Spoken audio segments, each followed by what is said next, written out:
prédication de ce matin, je poursuis ma mini-série de l'été.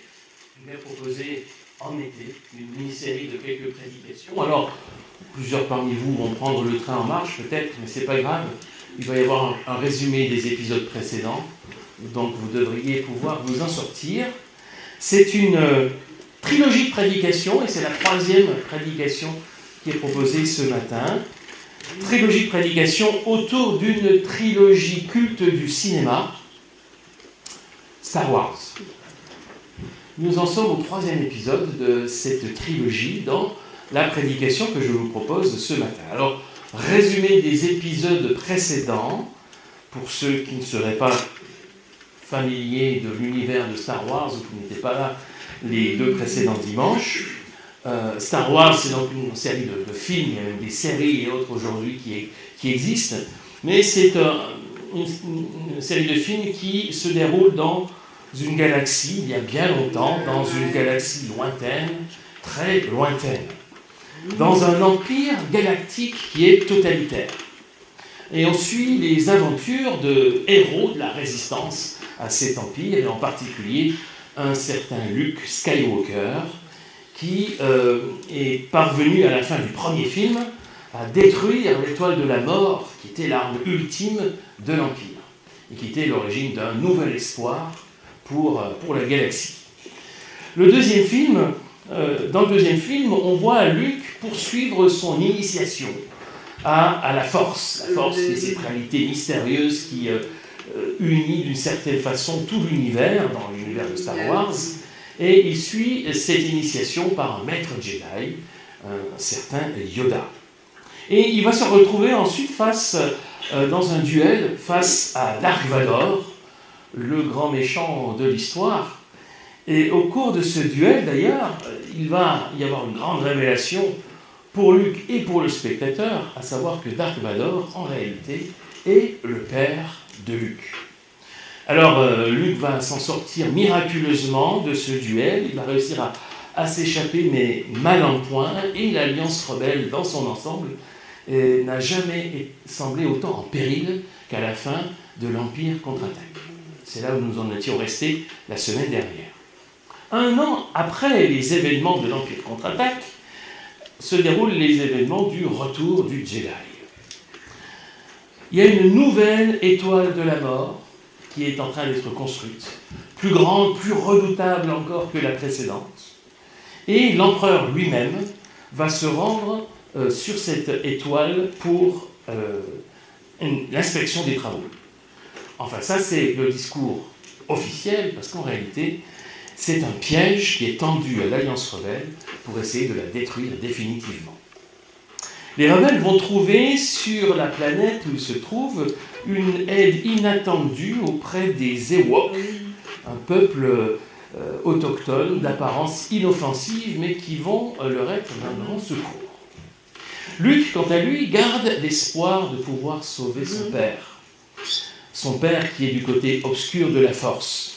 Et alors, pour aller jusqu'à lui, il décide de lui-même de se livrer à l'ennemi. Il va s'en suivre plus tard un nouveau duel avec son père, et là, Luke prend le dessus sur Vador. Alors l'empereur, qui assiste à tout ça, tente de convaincre Luke de devenir son disciple. Et il le fait par la force. Ce qui fait que Dark Vador, le père de Luke, voit son fils en train d'être torturé par l'empereur, et il va utiliser ses dernières forces pour précipiter l'empereur par-dessus bord et mourir peu de temps après, non sans avoir pu voir son fils de ses propres yeux en ayant retiré son masque.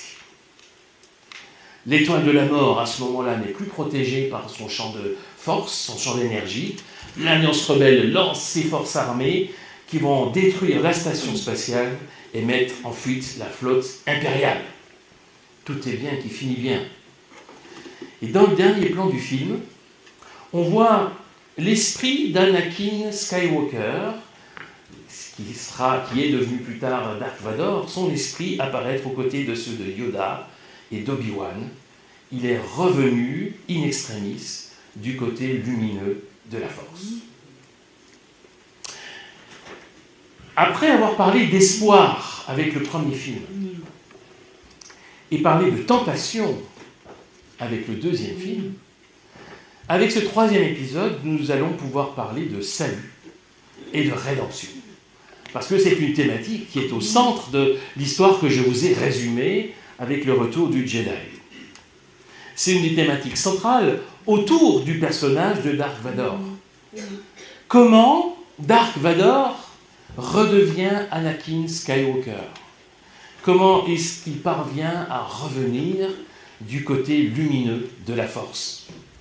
Et cela grâce à Luke, son fils, qui demeure convaincu qu'il restait encore quelque chose de bon au fond de lui, au fond du cœur de son père. Et il avait raison. Alors une fois n'est pas coutume, ce matin, je lirai un texte biblique, mais à la fin de la prédication, presque en guise de conclusion. Enfin, rassurez-vous, ce que je dirai ne se basera pas que sur Star Wars, mais essentiellement sur ce que dit la Bible quand même, avant, dans le développement de ma prédication. Première chose que l'on peut dire à partir de Star Wars, cet épisode 6, le retour du Jedi, c'est que tout être humain peut être sauvé. Ça, c'est une réalité biblique. C'est ce que la Bible dit, c'est ce que la Bible affirme. Dans la Bible, c'est l'amour de Dieu, c'est sa grâce qui fonde l'espoir d'un salut possible pour tous et pour toutes. C'est à cause de l'amour de Dieu, c'est à cause de sa grâce. Et cette grâce, on le sait, elle s'exprime dans toute sa plénitude dans la personne et l'œuvre de Jésus-Christ.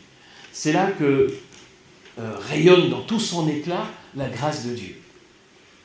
Mais ça ne veut pas dire que la grâce de Dieu ne s'exprime pas avant Jésus. Bien au contraire, elle se manifeste très largement dans l'ensemble de l'histoire biblique, et cela dès les tout premiers pas de l'histoire de l'humanité. Dès les premiers chapitres de la Genèse, on y voit l'expression de la grâce de Dieu. Alors c'est vrai, vous savez, cet épisode du Jardin d'Éden, où étaient l'homme et la femme, qui ont désobéi à Dieu, qui se sont révoltés contre Dieu, et qui vont, c'est vrai, être chassés, être expulsés du jardin. Mais non sans avoir, au préalable, été revêtus d'habits de peau que le Seigneur, nous dit le texte, a confectionnés pour eux. Donc, certes, parce que c'est la sanction qu'ils prennent consciemment, en quelque sorte, ils sont expulsés du jardin. Mais Dieu ne va pas les abandonner à leur sort. Il leur confectionne des habits pour couvrir la nudité qui est désormais un problème pour eux. Dieu n'a pas abandonné l'humanité à son triste sort. Dès le jour même de la sortie du Jardin d'Éden, et jusqu'à aujourd'hui et jusqu'au dernier jour, il continue à manifester sa bonté pour l'humanité tout entière. À travers ce qu'on appelle parfois la grâce commune, la grâce qui nous atteint tous et toutes, qui que nous soyons, où que nous soyons, à quelque époque que ce soit, on est au bénéfice d'une grâce commune de Dieu, qui s'exerce par sa providence. C'est ce que Jésus dit, par exemple, c'est ce qu'il évoque quand il parle d'un Dieu qui, c'est dans Matthieu 5, verset 45, un Dieu qui fait lever son soleil aussi bien sur les méchants que sur les bons, et qui fait pleuvoir sur ceux qui font sa volonté et ceux qui ne la font pas. Ça, c'est l'expression de cette grâce commune de Dieu, de sa providence, qui veille sur chacun et chacune. On peut donc dire que la grâce commune et la providence de Dieu créent les conditions d'un salut assez accessible à tous, même pour les Dark Vador de notre monde. Vous savez d'ailleurs, dans Star Wars, je reviens à Star Wars, excusez-moi, la figure du mal ultime dans Star Wars, c'est pas Dark Vador, c'est l'empereur. Dark Vador, c'est plutôt le type de l'être humain pécheur, atteint, perverti par le mal. En fait, c'est la figure biblique du méchant, Dark Vador, de celui qui s'égare loin de Dieu. L'empereur, lui, est la figure du diable dans Star Wars, le prince du mal. Pour lui, il n'y a pas de rédemption possible. Alors si même Dark Vador peut être sauvé, tout être humain peut l'être. jusqu'à son dernier souffle. Vous savez, cette parole que Jésus a dite au brigand qui était crucifié à ses côtés et qui, dans un élan de foi, s'est tourné vers Jésus et dit « Souviens-toi de moi quand tu viendras dans ton règne ». Et Jésus lui a dit, alors qu'il en était à son dernier souffle, « Aujourd'hui, tu seras avec moi dans le paradis ». Il suffit de choisir le côté lumineux de la force. Il suffit de choisir la lumière de Dieu, sa grâce, son amour qui vient jusqu'à nous. Celui qui rend possible la rédemption de Dark Vador dans Star Wars, c'est Luke Skywalker. Par sa fidélité, par sa loyauté au côté lumineux de la force, mais aussi et surtout, et c'est très important dans ce 3e épisode, par sa conviction intime qu'il restait quelque chose de bon dans le cœur de Dark Vador. Et du coup, par sa détermination à faire émerger ce quelque chose de bon pour le sauver. Comme Luke n'a pas cessé de croire que son père pouvait revenir du côté lumineux de la force, nous ne devons pas nous lasser de croire en l'autre aussi. Nous pouvons être convaincus que tout être humain peut être sauvé, que la bonne nouvelle de Jésus-Christ, elle est valable pour tous et pour toutes, quel qu'il soit. Il y a toujours chez l'autre quelque chose de bon, quelque chose d'aimable, même si parfois c'est caché, parfois très profondément, c'est vrai. D'un point de vue biblique, on pourrait parler de cette image de Dieu qui est présente en tout être humain, quel qu'il soit. Une image qui certes est aujourd'hui souvent déformée par le péché, corrompue par le mal, mais qui demeure malgré la révolte contre Dieu.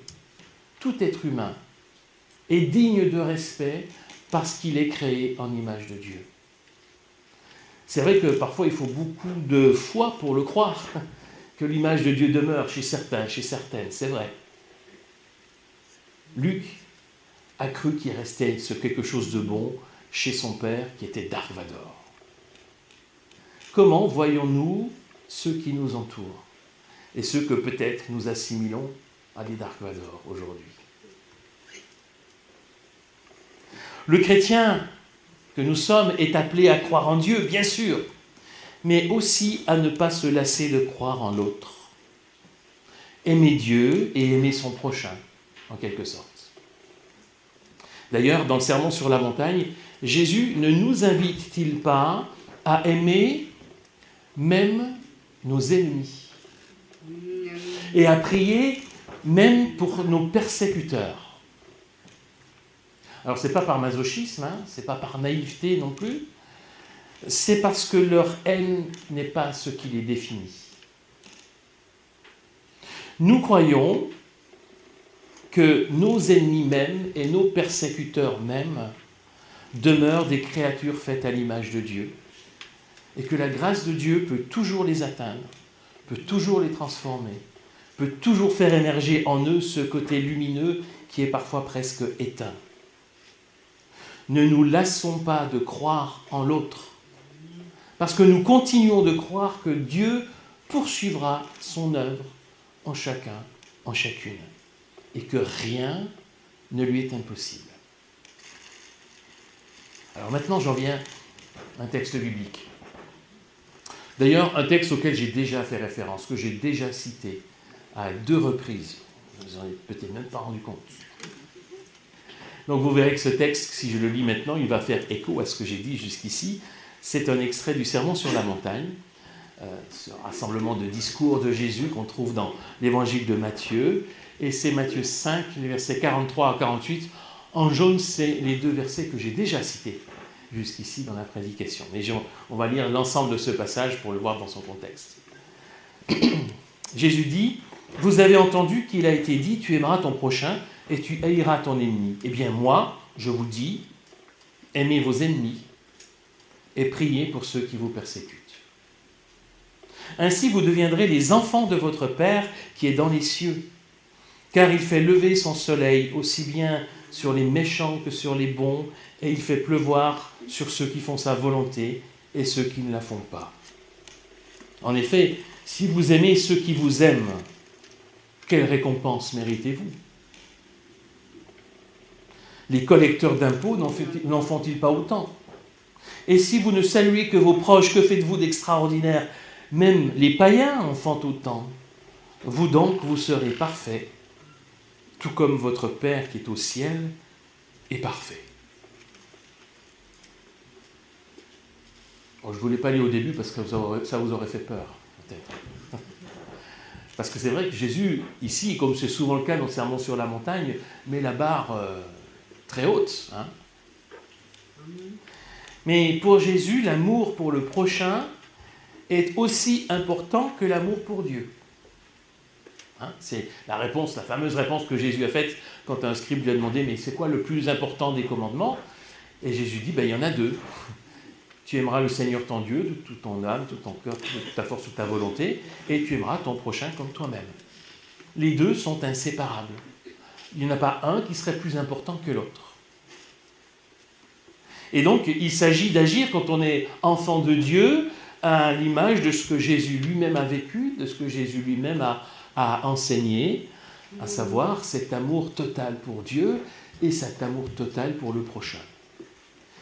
Et évidemment, c'est loin d'être simple. C'est loin d'être évident. Et quand on dit que Jésus place la barre très haute, on le voit avec le dernier verset, hein. Il s'agit d'agir en enfant de Dieu et donc de viser à être parfait comme lui-même, Dieu, est parfait. Alors, évidemment, hein, je vous rassure, c'est un idéal que nous ne devons pas imaginer arriver à atteindre un jour ici-bas. La perfection, elle n'est pas pour ici-bas. Mais c'est un horizon vers lequel tendre. Et se dire que nous avons toujours du chemin à parcourir, c'est une direction qui nous est donnée. Un jour, nous atteindrons cette pleine lumière dans le jour où Dieu accomplira toutes choses dans son royaume. Mais visons cette perfection-là, en sachant humblement que nous n'y arriverons jamais, mais parce que c'est le chemin que le Seigneur lui-même trace devant nous. Aimer Dieu de toute notre force, aimer notre prochain comme nous-mêmes. Concrètement, ce que Jésus veut dire, c'est que il ne s'agit pas de choisir qui mérite d'être aimé et qui ne mérite pas d'être aimé. Il ne s'agit pas de choisir d'aimer seulement ceux qui nous aiment. C'est trop facile. Voilà pourquoi Jésus dit explicitement que notre prochain, c'est aussi notre ennemi. Notre prochain, c'est aussi notre persécuteur, celui qui nous veut du mal. Celui-là aussi est notre prochain. Et donc celui-là aussi, je suis appelé à l'aimer. Évidemment, il ne s'agit pas de dire tout le monde il est beau, tout le monde il est gentil. Hein. C'est évident qu'on ne va pas aimer de la même manière un ami ou un ennemi. Il est évident qu'on ne va pas prier de la même manière pour un frère ou une sœur dont on est proche ou pour notre persécuteur. L'amour du prochain n'aura pas la même forme. C'est évident. Il s'agit même aussi parfois de penser à notre sécurité. Et lorsque vous êtes, là on peut penser là aux persécuteurs sous différentes formes, lorsque vous êtes sous l'emprise d'une personne, subissant son harcèlement ou sa violence, l'aimer ne signifie pas forcément rester avec elle. Parfois il faut couper, il faut partir, il faut se séparer lorsqu'il y a un danger. Ce qui ne veut pas dire ne pas aimer. C'est autre chose. Parce que notre part, c'est d'aimer. Comme Dieu nous a aimés, aimer Dieu de tout notre cœur et aimer notre prochain qui est comme nous-mêmes, créé à l'image de Dieu, même si cette image est déformée ou dissimulée. Il s'agit alors de demander à Dieu de nous aider à comprendre, non pas qui aimer, mais comment aimer. Comment aimer ceux qui nous sont proches, nos amis, notre famille, Comment aimer ceux qui nous sont hostiles, ceux qui nous sont, d'une certaine façon, nos ennemis, voire nos persécuteurs? Comment les aimer? Comment faire preuve de grâce? Comment faire preuve de patience, de persévérance? Comment faire preuve de lumière là où se manifestent les ténèbres? C'est la grande question à laquelle il n'est pas toujours facile de répondre et où nous avons besoin de l'aide, du secours de l'Esprit Saint pour nous inspirer. Non pas encore une fois pour nous dire qui nous devons aimer, mais comment nous pouvons concrètement aimer notre prochain, quel qu'il soit. Comme le dit l'apôtre Paul à Timothée, lorsqu'il invite à prier pour tous les êtres humains, Dieu veut que tous les humains soient sauvés. C'est vrai aussi pour les Luke Skywalker que pour les Dark Vador de ce monde. Amen.